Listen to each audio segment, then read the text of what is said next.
करण्यामध्ये तुम्हाला उजव्या बाजूला जी संख्या दिली ती कुठे घ्यायची आपल्याला? डाव्या बाजूला. म्हणजे उजव्या बाजूला काय राहणार आहे का? नाही. उजव्या बाजूला काय ठेवायचंय? शून्य. उजव्या बाजूला शून्य ठेवायचं. सगळ्या संख्या कुठे घ्यायच्या? डाव्या बाजूला. आता नीट लक्ष द्या. इथं काय करायचं बघा, बरोबरच्या खाली बरोबर. पहिल्यांदा काय करून घ्या, हे जे वजा चिन्ह आहे ते कंसाच्या बाहेर आहे. म्हणजे थोडक्यात इथं काहीच नाही असं नाही, इथं एक असतो. काय असतो? एक. म्हणजे हा झाला वजा एक. वजा एक न जर 3 ला गुणलं तर काय झालं? -3. किती झालं?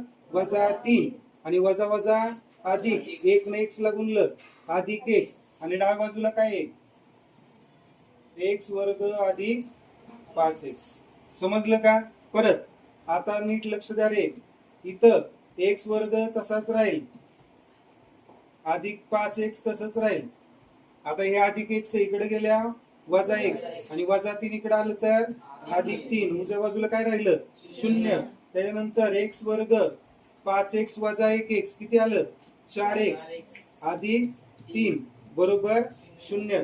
जर आपण हे वर्ग समीकरण पाहिलं, त्याला 1 नंबर दिला, तर आपल्या असं लक्षात येईल की हे सामान्य रूपातलं वर्ग समीकरण आहे. बरोबर. त्याची तुलना कुणाशी करायची?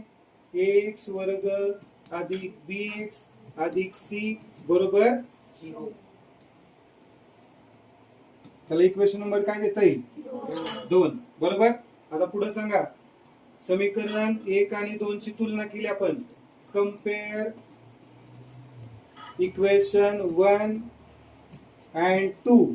काय लिहिता येईल कंपेअर केलं तर सांगा. a बरोबर किती येणार? इथं x वर्गाला कोणी गुणले? a. इथे x वर्गाला कोणी गुणले? 1 न.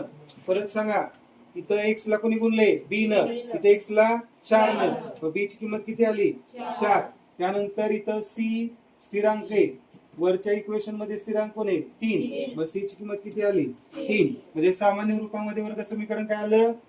x वर्ग अधिक 4x अधिक 3 बरोबर 0. आणि नंतर a ची किंमत किती आली? 1. इथं b ची किंमत 4 आणि c ची किंमत किती? 3. समजलं का? लिहून घ्या.